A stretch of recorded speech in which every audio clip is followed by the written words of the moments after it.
আচ্ছা no problem. আমরা একটা জেনারেটর মেশিন গান পেয়ে গেছি, আরেকটা 10 ফুট লম্বা লাঠি গান পেয়ে গেছি। এই প্রাইভেট লঞ্চ প্যাড ইস্তেমাল করবো সুন্দর করে। আমি ফ্যাক্টরি ছাদের উপর উঠে যাবো, এই জায়গার ভিতরে ইস্তেমাল করতেছি। এখন এইভাবে একটা লাভ দেবো, সুন্দর করে উঠে গেছি। কিন্তু এক সেকেন্ড, আমার পিছনে কাকে জানি দেখতে পেয়েছি। আমার প্রাইভেট লঞ্চ প্যাড আমার অনুমতি না নিয়ে এটা ব্যবহার করতেছে। এতে সুন্দরভাবে কয়েক গ্রাম করে সানডে মানডে ক্লোজ। এই যুবকটা চেয়েছিল পিছনে আসবে, আমাকে উপর থেকে ধাক্কা দিয়ে ফেলে দেবে, কিন্তু নিউটনের বুদ্ধি লাগানোর আগে আমি বুঝে গেছি। এখানে 50 বছর ধরে বসে থেকে একটা পোলাপান দেখতে পেয়েছি না। পোলাপান গুলো যেন কোথায় কোথায় বসে আছে রে। আচ্ছা এদিকে দেখি তো, ওই যে একটা দেখতে পেয়েছি, একটা যুবক এদিকে আইতেছে। আরে পুরো বংশ নির্বংশ হয়ে গেছে রে। আমার মনে হয় ছেলেটা টোকেন মোকেন নিয়ে এদিকে আইতেছিল আর ভাই ব্রাদার গুলোকে জন্ম দেবে, কিন্তু হইলো না। আচ্ছা গুলাল থেকে ফুটো করে দিয়ে যদি পোলাপান থাকে নাই তো। আচ্ছা এখানে আমি এখন আমাদের জুনটা ছোট হয়ে গেছে, তাই জন্য একটা ট্রাক্টর অর্ডার দিছি। এখন আমাদেরকে ট্রাক্টর দিয়ে বাহুবলীর মতো এন্ট্রি নিয়ে নিচে নামতে হবে। আরে বাপ রে বাহুবলী রে।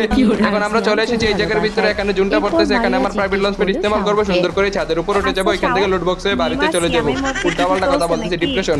এখন আমরা ছাদের উপর উঠবো, এখান থেকে প্রচুর পরিমাণে কিল করবো। এই তো আমরা উঠে